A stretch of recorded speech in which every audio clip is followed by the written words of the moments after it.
Our first hour, as always on Friday, the man I think of as America's senator does just a wonderful job of representing all of us who really care about the future of this country. The independent, he's neither a Democrat or a Republican, the independent from the great state of Vermont, Senator Bernie Sanders, and his website, of course, sanders.senate.gov. Bernie, welcome to the show. Good to be with you, Thom. Great to have you here for Brunch with Bernie. It's a solemn week, Bernie. One of my personal heroes. I had met him twice. Ted Kennedy, in fact, in '78, when I was running a charity for abused kids, I met him in his office in D.C. one-on-one, and after I told him a story of what we were doing, unsolicited. He pulled out a personal checkbook and wrote a check to our organization, the Salem Children's Village. SalemChildren'sVillage.org it's still there. And just an amazing man, Well, he was, and he is going to be very much missed. I had the honor of serving with him for 3 years on the Health Education Committee, which he, of course, chaired, and I was very delighted when I first came into the Senate. I wanted to be on the committee, and he selected me to be on the committee, and that meant a great deal to me. And over that 3-year period, we've been able to work together on some important issues. Just a couple of reflections on Senator Kennedy. The first that everyone should know, he was an incredibly gracious and warm human being. He's somebody who actually really loved people. I got to tell you, not all politicians are in that situation, feel that way. But he really liked everybody, no matter who you were. And I remember during hearings that we would hold, if young people, for example, school groups would come into the hearing room, he would take a few minutes just to talk to the kids personally, welcome them in, urge them to be involved in civic affairs and so forth. He genuinely loved people from all walks of life. And the second thing that people should know about Kennedy is that he was a very, very smart guy. A lot of senators are staff-driven. Their remarks are written by staff. Their questions that they're supposed to be asking are written by staff. But he did his homework. And I was in hearings with him where he would be quite on his own with no paper in front of him, questioning doctors, questioning scientists, questioning all kinds of professionals. So he had a very powerful mind, wide-ranging, took his job very, very seriously. And I think everybody in the Senate knew that, and that is why he was respected so much across party lines. He was a real workhorse, not a show horse. And that's why I think you're seeing the kind of outpouring of affection for him that we're seeing right now. Yeah, and two of his own children, if I recall correctly, one lost his leg, Edward right. Jr., were afflicted with cancer. He knew what it meant to have illness in your family, and he was, at a very early age, along with his brothers, was inculcated, particularly by his mother Rose, with the idea that you have a lot, and there's a lot of people who don't have a lot, and therefore you have an obligation to make this world a better place for them.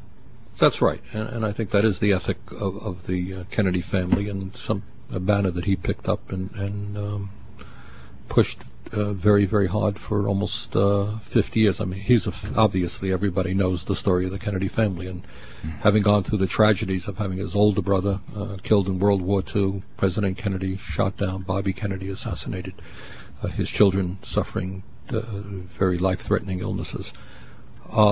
He persevered, and I think the suffering that he and his family went through was something that enabled him to reach out to other people who were suffering and to stand up for them. And Bernie, I'm curious your take on the revisionism of some of your colleagues. Several Republican senators, at least 3 high-profile ones, and I'm getting emails, several others as well, are reinventing Ted Kennedy. They're saying that if he were around, he would be cutting deals with Republicans. He was always willing to compromise. Blah-de-blah-de-blah.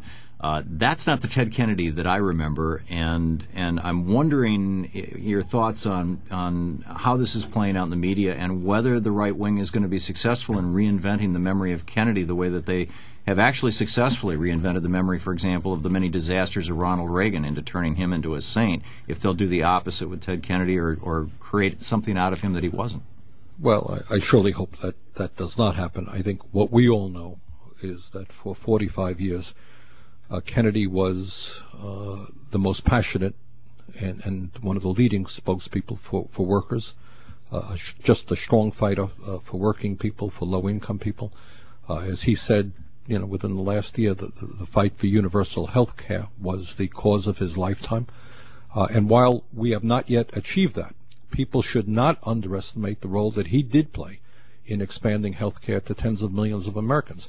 One of the areas that I work with him on is expanding the federally qualified community health centers, which exist all over the United States, all 50 states, today providing excellent quality primary health care, dental care, low-cost prescription drugs, and mental health counseling to 18 million Americans. We expect to expand that significantly in the next couple of years.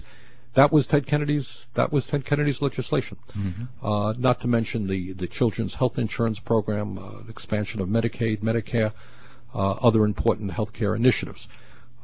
He was also, let us never forget, one of the leading exponents of this country, when it was not necessarily popular, for civil rights, for justice under the law for all Americans.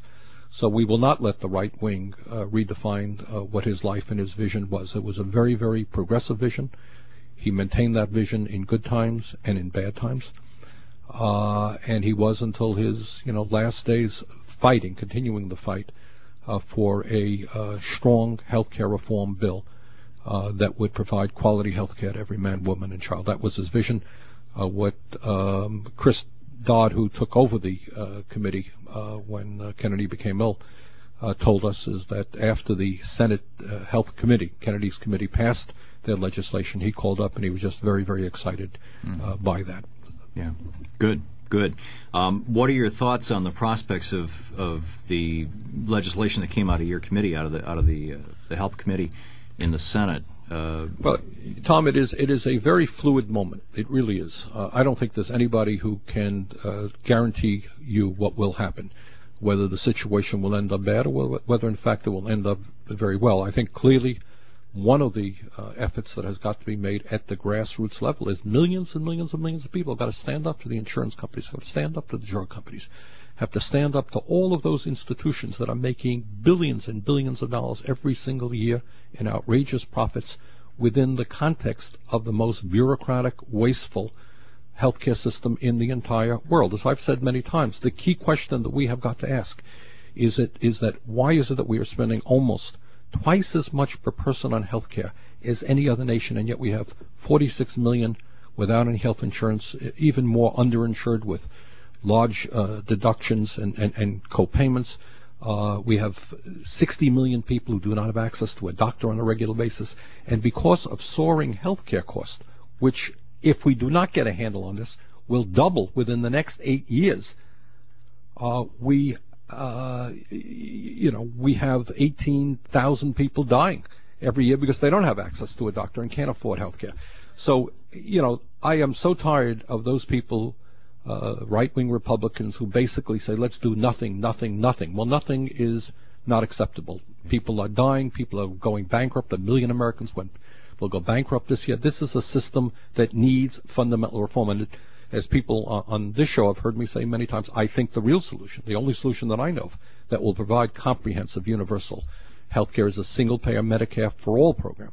But if we're not going to get that, at the very least, you need a public option giving people the choice as to whether or not they want to stay within a private plan or whether they want to go to a public plan, and also understanding that a public option will keep the private insurance companies honest. They will not be able to raise their rates off the wall because they're going to have to compete with a public plan. And maybe Stephen Hemsley will no longer be able to make $700 million for 5 years' work. And that's why every idea has its negative, and there it is. And Mr. Hemsley, there it is. It's a trade-off. It's a trade-off. Yeah, but I really think his paycheck has something to do with why people are dying in this country. And I as I said, Wendell Potter, who I think you know, was Director of Corporate Communications for Cigna. He is doing a great job. Potter, I'm glad you're having him on the show. He's been on several times, and he's going to be actually live in the studio here in our third hour.